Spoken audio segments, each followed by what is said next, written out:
के आगरा में थाना एतमादपुर पुलिस और एसओजी टीम ने एक बड़ी कार्रवाई की है। फर्जी दस्तावेजों के सहारे रजिस्ट्री करने वाले गैंग का पुलिस ने खुलासा कर दिया है। पुलिस ने गिरोह के 3 सदस्यों को गिरफ्तार किया है। बताया जा रहा है कि 4 करोड़ में बेची थी फर्जी कागजात बनवाकर जमीन, 23 लाख बरामद की है, तो वहीं 80 लाख बैंक अकाउंट में सीज भी करवाए हैं। पुलिस ने संपत्ति की फर्जी रजिस्ट्री का पता चलने पर युवती ने आत्महत्या कर ली थी। बल्केश्वर निवासी कृष्णा तोमर ने आगरा पुलिस को थाना एतमादपुर एक तहरीर दी कि उनकी धरेरा स्थित जो जमीन है उसका कुछ एक गिरोह के लोगों ने मिलकर उसका फर्जी तरीके से बैनामा एक थर्ड पार्टी को कर दिया है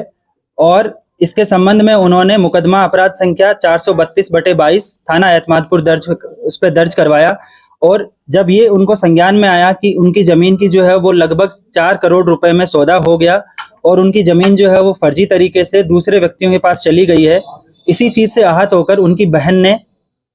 आत्महत्या कर ली थी, जिसके संबंध में थाना कमला नगर पर मुकदमा अपराध संख्या 232/22 दर्ज किया गया था। इन सभी तथ्यों को संज्ञान में लेते हुए जो थाना एतमादपुर पर मुकदमा था उसकी विवेचना क्राइम ब्रांच को दी गई और क्राइम ब्रांच की जो टीमें हैं उनको इसके खुलासे के लिए लगाया गया। आज इसी जो फर्जीवाड़े की कहानी है इसका कमिश्नर ऑफ पुलिस आगरा और अन्य उच्च अधिकारियों के निर्देशन में आगरा पुलिस की एसओजी टीम, थाना एतमादपुर पुलिस ने एक अच्छा वर्कआउट करते हुए इस पूरे केस का खुलासा किया है। और जो विवेचना के दौरान तथ्य निकलकर सामने आए वो इस प्रकार से है कि इसमें मुख्य अभियुक्त परविंदर तोमर और अमित गर्ग ने अपने बाकी अन्य लगभग 10 से 12 साथियों के साथ मिलकर इस जमीन को हड़पने की नीयत से और थर्ड पार्टी को बेचने की नीयत से फर्जी दस्तावेज तैयार किए। उन्होंने इस जमीन का फर्जी मालिक कृष्णा तोमर और उनके अन्य रिश्तेदार फर्जी लोगों को तैयार किया और इनके सभी दस्तावेजों को फर्जीवाड़े से सारे दस्तावेज तैयार करवाए और एतमादपुर में ही पीएनबी शाखा में बरहन में उनका एक अकाउंट भी खुलवाया जो कृष्णा तोमर के नाम से खुलवाया गया था। और इस प्रकार इन्होंने 6 दिसंबर 2022 को इस जमीन का 4 करोड़ रुपए में रजिस्ट्री करवा दी थी।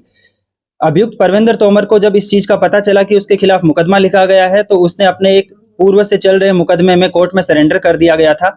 और उसका रिमांड बनवाया गया इस मुकदमे में और फिर उसको पीसीआर पर लाकर उससे लगभग जो है वो 11 लाख रुपए की बरामदगी की गई। और इसके बाद में जो बाकी अन्य साथी थे उनकी धरपकड़ के लिए टीमें लगाई गई थी। इनमें से आज 3 अभियुक्तों की गिरफ्तारी की गई है, जिसमें से 2 अभियुक्त हैं अमित गर्ग और उसके पिता कुलदीप गर्ग, जो इसमें मुख्य रूप से शामिल रहे थे। अमित गर्ग ने ये सारे दस्तावेज जो हैं वो फर्जी तैयार करवाए थे और इनके खातों में इन्होंने लगभग अपने खातों में 1 करोड़ रुपए ट्रांसफर किए थे और उसके बाद में इसमें 60 लाख रुपए की इन्होंने जमीन खरीद ली थी। लेकिन जो बाकी पैसा बचा था उसमें से आज पुलिस ने इनके पास से 10.5 लाख रुपए बरामद किए हैं।